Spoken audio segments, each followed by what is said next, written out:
Hi, welcome to Talking Trash and Tacos with Jessika and Sarah, we're about to be famous. maybe not. Thank you for doing this. I appreciate it because I know it's been a tough journey for you. Yeah. It sucks. So, maybe just share a little bit about your brother and what his passing was like and what led you up to the psychic. Okay. So it was last year, September 2023, and my brother and my dad and my brother's friend went up to Canada, Georgian Bay area on Lake Ontario, and they go every year up to this Pennsylvania club that they're members of, and it's a fishing trip. Okay. And it's a favorite place on earth. Your dad's or your brother's or both? My brother's. Oh, okay. Yeah, it was my grandpa's favorite place. My grandpa was a member. My dad became a member. My brother became a member. And Eric goes up every year. Yeah, no matter what. We got a call. What was that? They were going to come home Friday, so it was Wednesday night. He had been drinking, and in the evening, he wanted to go out on the boat. And they had heard that it was supposed to be a storm and nobody wanted to go out. And everyone was trying to tell him he shouldn't go out. And he argued and fought and got the keys and he went out on the boat by himself. Okay. And after a while, when he didn't come back, they started calling him. Nobody could get a hold of him. They called us here, called my mom and myself. We were trying to get a hold of him, texting him, calling. After a little while, my dad had to call the police. They had the Coast Guard out searching tons of boats. They had people on land. They had helicopters. Oh, my goodness. They found the boat at 2 a.m., but he was not on it. What time did he leave, do you think?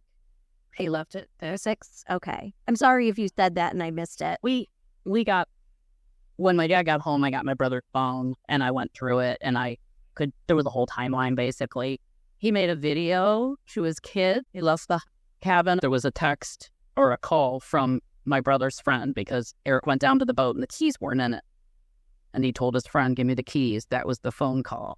So his friend went down and they argued and he got the keys from him and he left. And he made a video to his kids, telling them that he missed them. That was at 6:05. And then it was about 7 o'clock was the first missed call. So we know something happened. Mm-hmm. Somewhere in the 6 o'clock hour. They continued to search all night. They searched the next day. They brought in a dive team and they continued to search. They didn't find him until Friday. Oh, It's 3 o'clock in the afternoon. wow. He was in the lake. I'm so sorry where the boat was. So we had so many unanswered questions, and he was only 46. He has a son and a daughter that are very young. They're 12 and 6 now, which has been hard for everybody. Yeah, that's extremely tragic. I cannot even imagine. And he was going through, I think, and if you don't want to talk about that, that's okay. But it sounded like he was in a moment of a hard place as well. Yeah. And so did you guys have a lot of questions at first on whether or not it was an accident? Kind of. The only reason why myself and my parents were so headstrong that there's no way he did this to himself was his kids. Right. He's going through a divorce, and he had the kids quite often. He got them he picked them up from school. So he was with them from about 3 o'clock every day till sometimes after dinner. And then they went with their mom. And then he had them every other weekend. So we saw him every day during the week and every other weekend. And any time that she needed help, he took them. He loved those kids. It was his world. So he would not leave them. There's just no way. Yeah. No way. Oh, I really cannot even begin to imagine what you all went through. I'm so sorry. Thank you. So what were some... No, you go ahead. There was signs also on the boat that he was trying to get. Oh, were The there? reason why we didn't think he did anything on purpose. We also got a toxology report. He didn't take anything. Yeah. He had been drinking, but he didn't take any drugs. So Right. And that's such a normal thing for someone who is a fisherman. I know many people that drink on their boats, go out fishing. It is just such a tragic thing, and it could happen to anybody, unfortunately. yeah, It's very scary.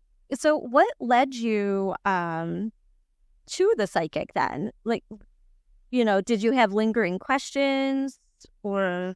for me, since the moment I found out that he was gone, I've not been able to accept it.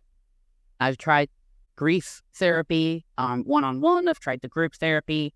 I thought group therapy would really help because I could hear what other people are feeling and stuff. And nobody was saying what I feel, they're all talking about how difficult it is to go on and everything, but nobody's wondering where their loved one went. And that's what I've been doing since the day he's gone. Like, I can't accept that he's gone. It's me weird. I just need to find him. And I have this strong feeling that I can. So I haven't been able to stop. And ever since he passed, I started having all these signs.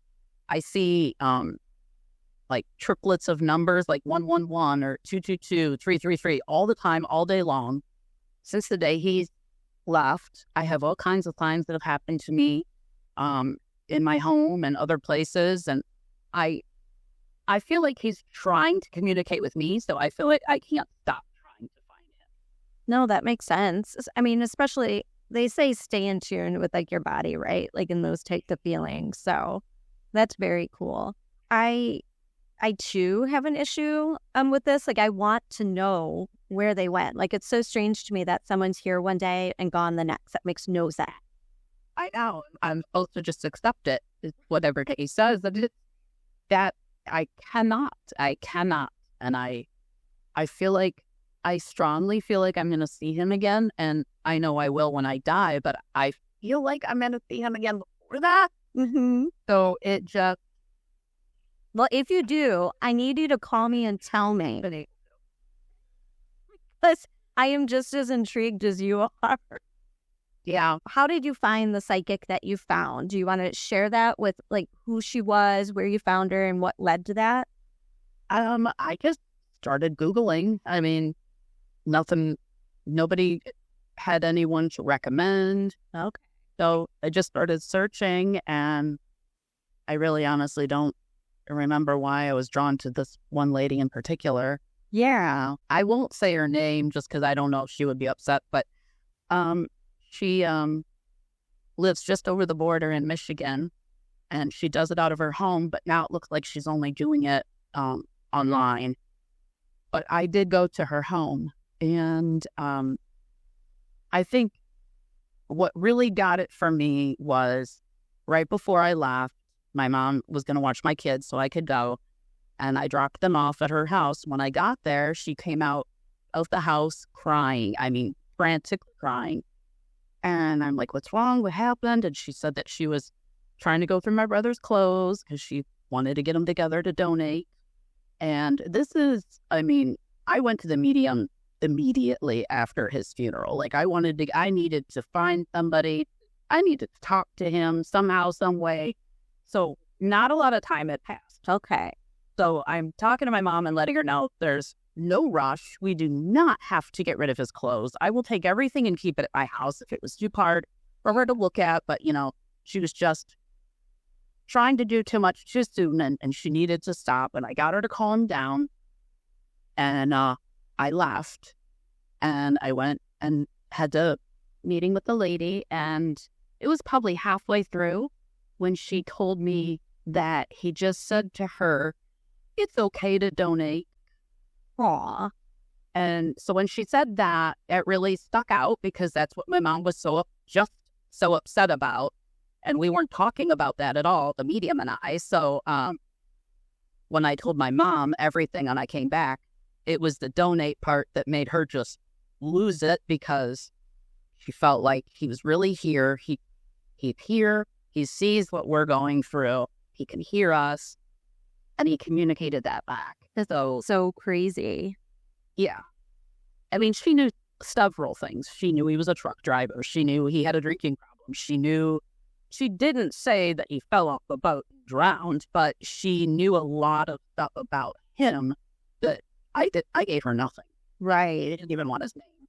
I know when you first told me when I had reached out to you, and I just think it was just something I just felt like I had to do. I don't know why I had to reach out to you. We didn't hang out just you and I. It was like we were always in a group of friends, but I just know that death is just such a final crazy thing, and it just takes you over, especially in the way that your, brother did. And I don't know. I remember thinking, well, what if this lady isn't a real psychic? And, I always think that in the back of my head. And that's it for sure. He made me feel much better. She said that he was with a dog. And we was our family dog. Eric always said it was his dog, so that made me feel so good. And she said that he was with our other family members and she was naming names and my grandparents, and all that made me feel so good.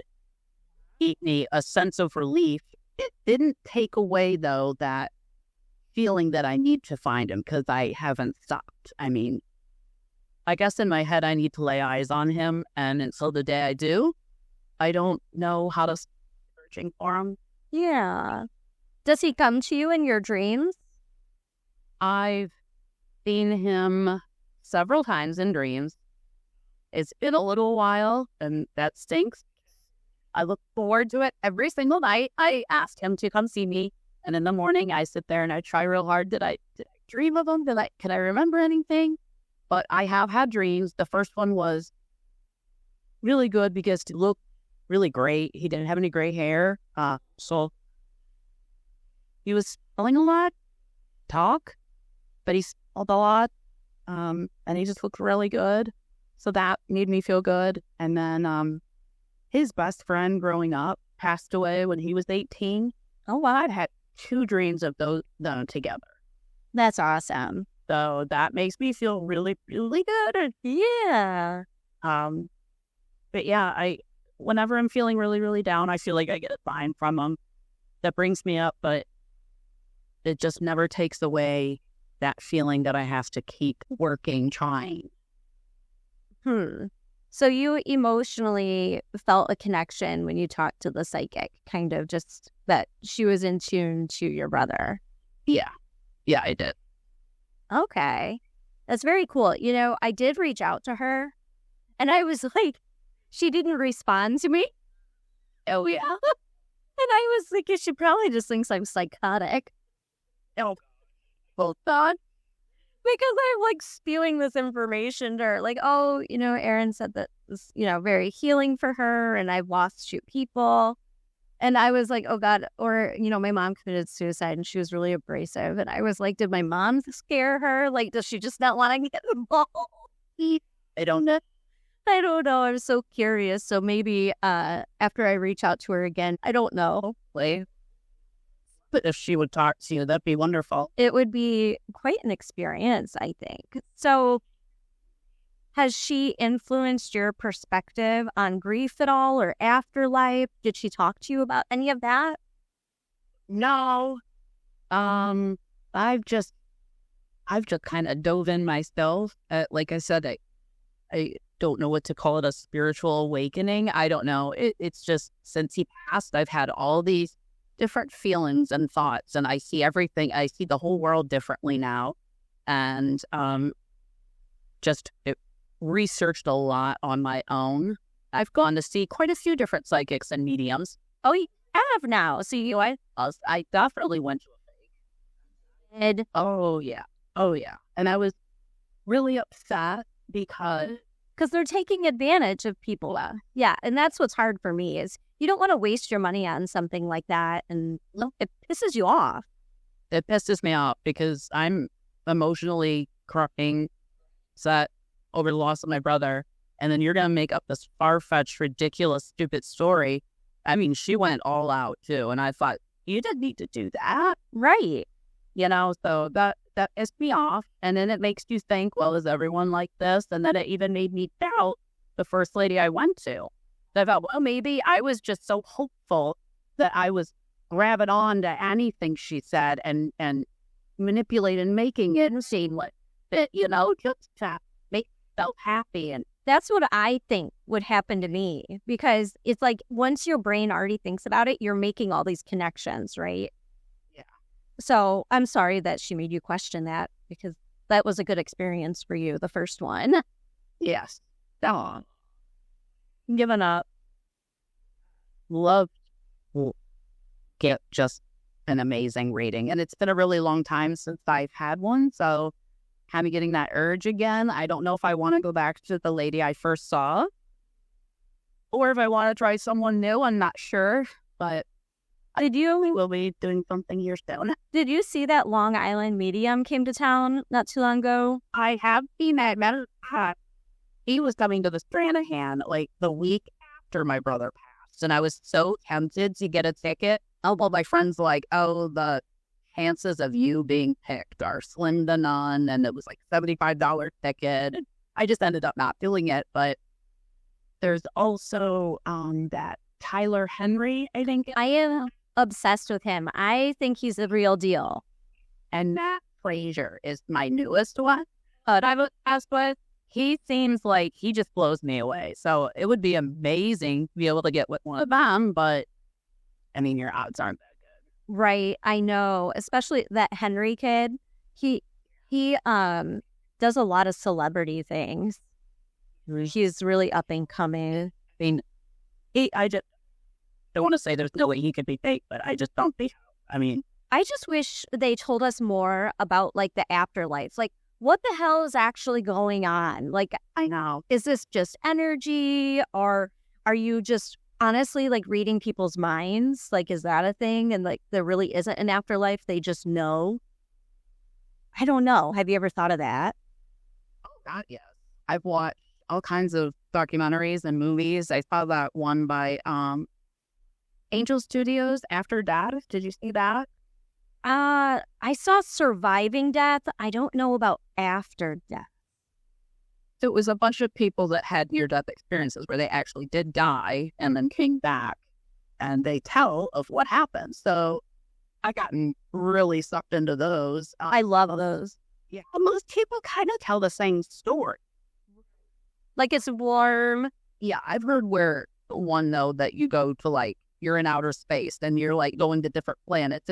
And then you hear other things, but, like, just, it's so much and it's so confusing and for our brains to try to fathom. And sometimes I wonder if it's just, like, the nerve endings and everything in your body going out that creates this funnel. I know. I do know. It makes me wonder, though. I mean, it could be, like, the most ridiculous thing we could ever possibly think of, and that's what happened. I know. I'm so scared. I mean, I think I've been scared to death since I was like a child. Like, I would, because my mom was kind of weird and made me watch like scary movies and things. And I was just terrified. So I would just love to get to the bottom of this. You tried that. Yeah. I'm not anymore. I don't want to leave me. Is Rusty on us or want to leave? I'm not afraid. Those emotional ties are hard out there, and we will see everyone that has passed before us, and it will be fun. Oh. And I hope the angry people that died are going to be nice when you get there. Like, I hope my mom wasn't mean to me in real life, and she's going to be mean to me in death too. I don't think so, though. I believe that they're going to go to God, and they're going to realize what they were supposed to realize when they were here on Earth. Yeah, I hope so. I mean, yeah, I hope and pray. Did you see another psychic that you felt was legit? And was she local? Or he? I guess they're he's too. Yeah. I did see a guy, and it was like one of those events where they had a whole bunch of like astrologers, they had people selling crystals. Like a whole networking that you could go up and get like a mini reading. So I got a mini reading from this guy. his name, but I did ask if he was local, and he said he wasn't. And he was so off, it wasn't even funny. So either he was fake, or there was just too many people in the room that he couldn't get a good reading. I walked away feeling like I just lost my money. And I recently saw Janet Amid. Now, I've been curious about her because I feel like she's fake. Oh, I don't know. No, you don't? Okay, and I only know her from, like, media. I was kind of in a crossroads with my relationship. I didn't know what to do. I was very unhappy in my marriage. I had met somebody that I knew from my past that was making me think that maybe this was the direction I was supposed to go. And I even had my oldest son's dad, who I had been separated from for at least 6 years or more. I can't even remember. And she was trying to say, hey, let's get back together. So I had a lot on my plate, know what to do, where to go. And I went to her, and she was just amazing the way she read everybody. You have to give names and birth dates for her. Okay. She's an astrologer. Oh, gotcha. But when I saw her recently, she told me that her mother was an astrologer and her dad was a psychic, I believe. Oh, and she has kind of honed into her psychic abilities on top of being an astrologer. So like the first time I saw her, probably 11, 12 years ago, it was just a reading my chart, my birth chart, whatever you call it. And then I gave her birth dates. If you go with this guy, this is going to happen. If you stay here, this is going to happen. And if you choose your ex, this is going to happen. And she was right on with every single man. Like predicted my future. I ended up getting a divorce and started dating the guy that I knew from my past. And we got married and now have 2 more children. It worked out. But when I recently saw her, I had given her birth dates and everything, and she was reading all of that to me. And then she asked if there was anything in particular that I wanted to talk about. And so I told her my brother, and I wanted to know more. I mean, I want to know what happened. She honed on him right away. She knew what he looked like. She described him to me. And she knew that he was a truck driver. She knew that he had a drinking problem. She knew all the things that she shouldn't have known. Because I didn't tell her anything but his birthday. So I had a really good feeling about her. I actually got my son a gift certificate to go see her because I wanted him to have a reading and see what she says with him. I felt really good leaving, and I would definitely go back and see her again. That's good to hear. I like that. Okay. Yeah, because I just remember from like back in the day, like probably when I first started working at the bank. So it would have been like 1999. And she was on the radio all the time. And I just wasn't sure. I wasn't sure. Yeah, but yeah. And there was that Kimmy from Light the Way used to be on the radio. Oh, yeah. Maybe it was her. Those are the 2. So did you ever do anything with Kimmy? So Janet Amid still does the radio. I don't want to say too much about Kimmy because I don't know it that well, but I have spoke to her. And she has done a read. And gotcha. Oh, very great by her. Oh. Okay. Yes. And I don't. No, it's okay. I get it. An action. I get it. And, it's something true. And I do believe that about like energy and feelings. Like you're either drawn to people or you're not, right? Oh, yeah. It's just a whole thing. It's weird. I think about that a lot. Even like the people you surround yourself with, like either you have a friendly connection or you don't. It's either here or it's not. Yeah, exactly. That is so cool. I appreciate you sharing all of that with me because I know it's probably still quite a journey for you. Yeah, it is. No matter how long it is, people don't understand. Grief sneaks up on you and you're just never okay with it. No. Yeah. For me, the way I look at it is I've seen a lot of videos and stuff of people talking about how their grief process went. A lot of them say, You're never going to get over it. It's not going to go away. You just learn to live with it. And I feel like that's probably been the best description. I know it's never going away. I'm not going to forget what happened. No. And I'm always going to miss them, and I'm always going to want them here. And so I'm always going to have that sadness. I'm hoping I'll eventually learn to live with it. Yeah. Well, I really do appreciate you sharing all this. And feel free anytime you come across something that you feel like is therapeutic for you in some way to just like shoot me a note and let me know what it is, because I'd love to kind of follow in your footsteps. Okay, yeah. Just because I'm just not brave enough to go out there into the world yet, and the one time I did, she didn't respond back. So Yeah. no, and I mean, and it's okay. I was like, maybe she just knew that wasn't the time, or maybe, and I think about that a lot too. Like maybe they know something we don't know, and maybe it's coming, right? Well, I am so glad that they found him, because I know. wouldn't that be a whole different grievance? Oh, God, that would have been horrible. Like the families of missing people. I probably would have went to Canada and have been searching myself. I mean, I don't know how people go on after somebody goes missing and they never find them. That it got to be pure torture. Yeah, and just the things that you would come up with in your head. Like I create stories in my head all the time. Oh, yeah. And I would be just having such crazy thoughts of wondering. It would be terrible, just terrible. So I'm so glad you guys were able to get some kind of closure, if you will, even though it's not, at least it's not fully open-ended. So did he say anything to any of the psychics to kind of make you feel like he's at peace? Well, the most recent thing that happened was my cousin's daughter reached out to me recently, and she said that she went to a medium and my brother came through. Really?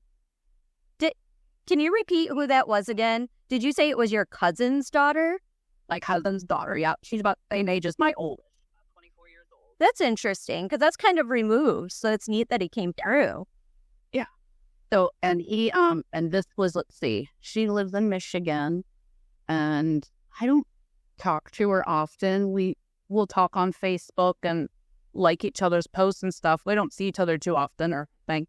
Oh, I mean, my brother knew who she was as well. I mean, I have a very small family, so I only have 4 cousins, so I know all their kids. Yeah. So she had reached out and said that, and I, of course, being the person that I am, was like, well, what did they say? Did they actually say his name? And she said, no, they said Eric. So then I said, okay, I need more. What else? And she said that he said that it was a big mistake what he did. Oh. And he talked about my dad, and he talked about his kids, and the medium also knew that he was a truck driver and that he had a drinking problem. She knew all the things. And she said that he said that he's so sorry that he does watch over all of us and he's with us. Yeah. That kind of makes me feel bad, because I thought when they got there that they were so content with being there that they were almost like sad that you're sad. That makes me feel bad, sort of. Yeah. Aw. My brother was probably one of the most get-ridden person that I've ever known. He just always felt like he was to blame for anything happening. And I know he would never want to hurt my parents the way that they were hurt. And I know he would never want to hurt his children the way they were.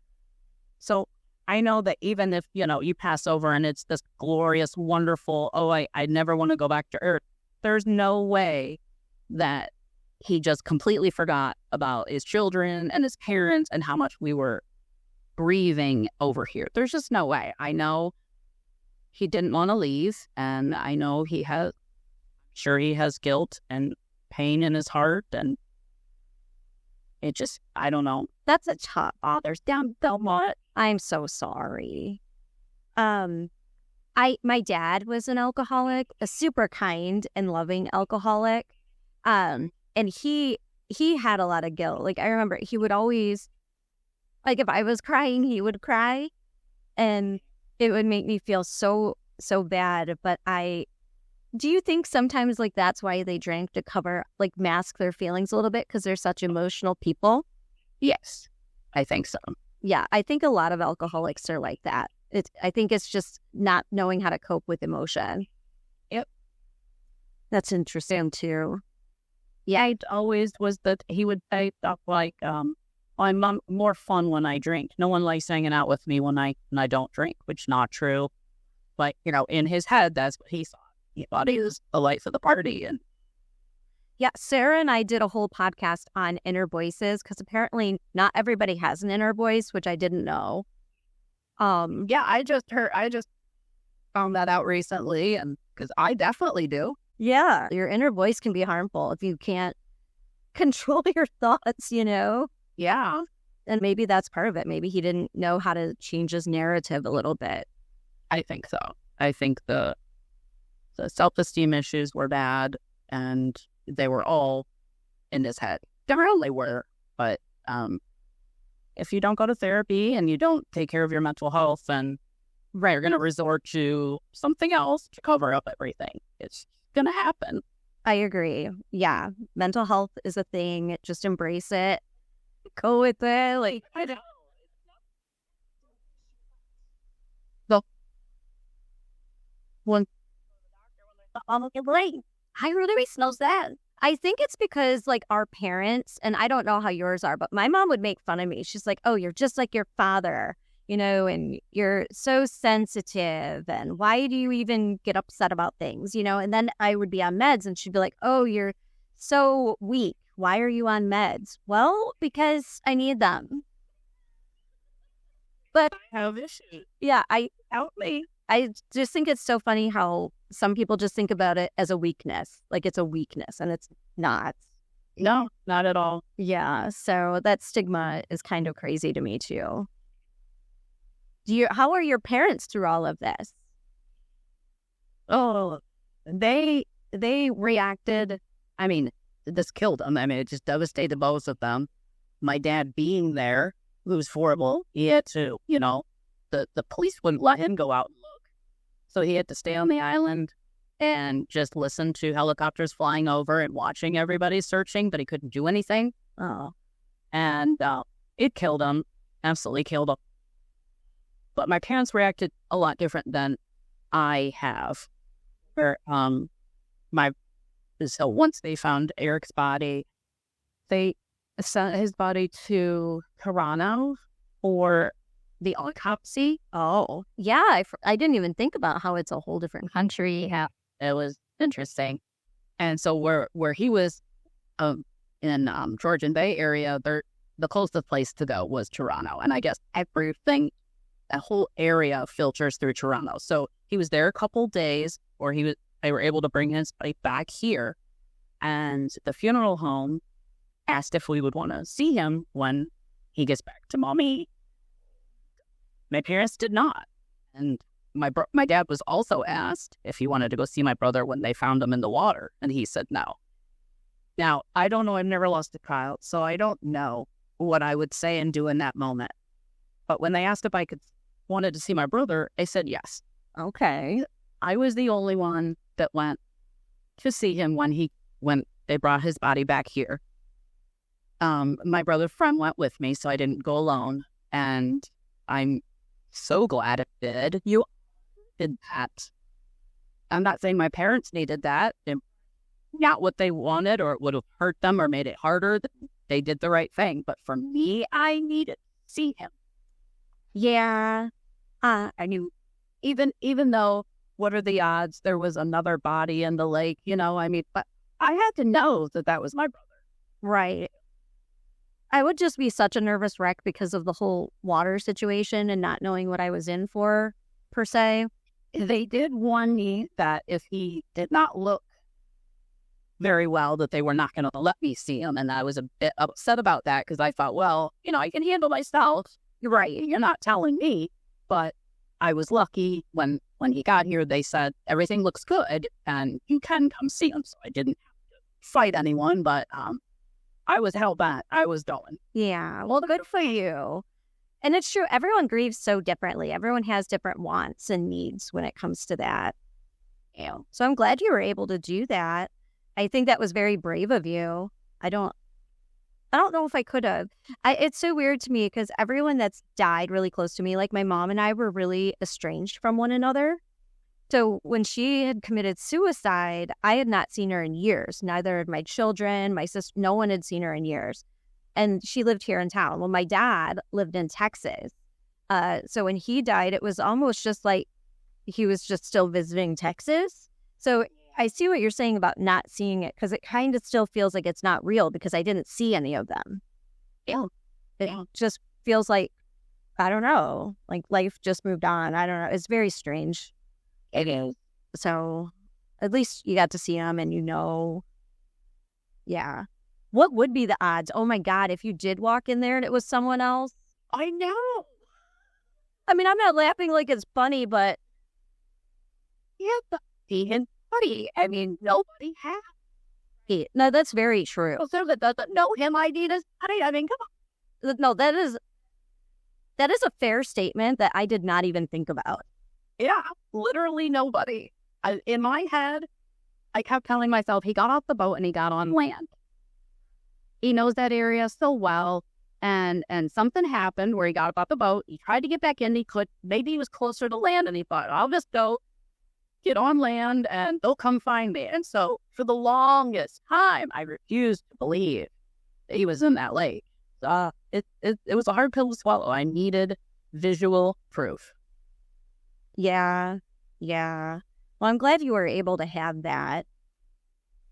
I know someone else whose brother had fallen off a boat. Well, technically, they think that he was pushed off the boat. Oh, God. And I don't know, this whole water thing, it freaks me out. I don't think I'm a fan of boats. No. Yeah, it's kind of scary, actually. You just have no control. No, yeah, and I never even worried that much until this happened. And then when my dad came back from Canada with it, we were obviously inspecting it big time because we thought it would give us some, reflection on what happened as well, which it did. I mean, the back seat was broke. He must have been trying to hold on to the seat and pull himself back into the boat, and it broke. Oh, my God. And then there was like this rubber lining along the whole side, so if you pull up to a dock, it kind of hits that set up the boat. That was off the side, so he was grabbing onto that. But we were trying to figure out, how did he make it in the water, As soon as my dad got home, I got down on the ground and crawled underneath the boat with a flashlight and was trying to find a dent or something. Like, he had to have hit something. And the lake up there, everybody says there's rocks everywhere. You have to be very careful. The guys that go up there, they know where everything is. And there's areas you have to go real slow. And so I thought it's very possible that he was standing at the front of the boat, trying to fish off the front, and the boat hit a rock. And it took him in, and we're trying to understand how he made it in the water. He was not a strong swimmer, and he did not have a life jacket on. So we knew, if everyone's always known, like, if there was to be some type of an accident, he can't swim. Yeah. I can't swim well either. Never, ever, ever supposed to go on a boat alone. Oh, that's so tragic. I'm so sorry. And, I cannot imagine being Eric and being in that situation. That's kind of what I tend to put myself. I mean, you feel like you're going to be okay, and then all of a sudden the seat breaks. I know. Oh, that's the hard part. I had to imagine all of that. I mean, I've played it in my head. I've seen it in my head when I close my eyes. And I know that if you're drowning, you're drowning. Yeah. So he knew he was dying. He knew he wasn't going to see his kids anymore. He knew he fucked up so bad. He knew all that. He had time to process it. Yeah. And I hate that for you. I do too. I'm so sorry. And, you just never know what hand you're going to be dealt. I mean, I could get hit by a bus tomorrow, right? And I mean, I think when things like this happen so close to you, that's when you realize, like, just hone in on what's important to you, right? Oh, of course. Yeah, because you just really don't know where it'll go. Well, I am so sorry, and I really do appreciate your sharing all this with me. And if you go to another psychic and they're amazing, you'll have to come back and tell us about it. I know, I definitely will. I love it. Sarah thinks she's psychic. And well, and I know. She was like, I want to hone in on this. She goes, but I think it's something like if you don't kind of use it along the way, like when you're a child, she feels like it's not as strong when you're an adult. I don't know if this is true or not because I don't think I'm psychic. Well, I've heard a lot of different things from different people, and they say we all have that ability. That is what I've heard. And it's just, but then you hear about the people who fall and smack their heads and all of a sudden they're in tune to everything. Yeah. So that's interesting too. Like, I think it's just, what is clouding the brain and keeping you from seeing and hearing and knowing and understanding everything that you really should. It's true. Did you ever watch Psychic Kids? No. It was on A&E, and I think it was way long ago. It was 2008. They all had different variations of psychic powers, and it's crazy, but you should check that out sometime. I think that's probably what made me the biggest believer is I was like, oh my God, these kids are killing me right now. Because they were so scared because they didn't really know, what was happening, and they brought in other psychics to kind of help coach them and lead them through their abilities. Well, thank you for taking time out of your day.